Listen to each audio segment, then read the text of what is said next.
She was hunted, betrayed, poisoned. Once hunted, now hunter. Welcome to Once Upon a Crime, where dark truths, lost legends, and twisted fairy tales come to light. And so her story begins. The girl they called Snow White.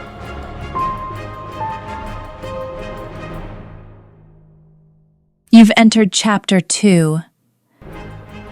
But if you're searching for the beginning of this twisted tale, Chapter 1 still lingers in the shadowed halls of this channel. Then, one day, word spread through the stone halls like winter frost creeping over glass. The king was to marry again. Not a princess, not a duchess, but a maid. Sara, the same woman who once brushed the queen's hair, the same hands that once smoothed sheets and folded dresses now bore jeweled rings and silk gloves.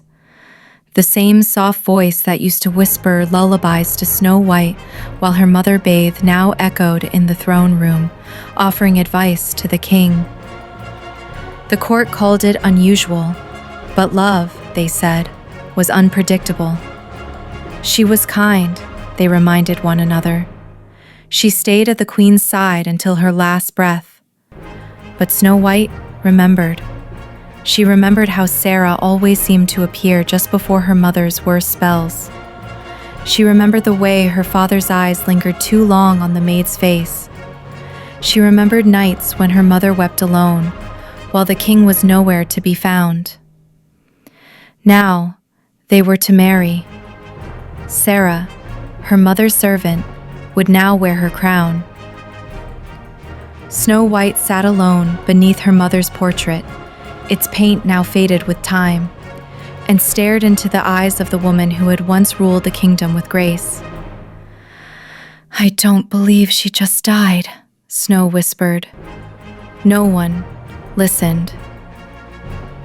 No one asked why the queen's illness had no name. No one questioned why the maid had never left the palace after her death. No one dared. But Snow White dared to remember. And in her chest, where innocence once lived, something colder began to stir. Something sharper. Because love didn't bring Sara to the throne. Opportunity did. Stay with us for the next chapter of our tale, where the king takes his final breath and the quiet maid Sara ascends the throne, now crowned queen, her smile hiding shadows and secrets. And by the power vested in Snow White herself, don't forget to like, share, and subscribe. Tap that little bell, and who knows, you just might live happily ever after.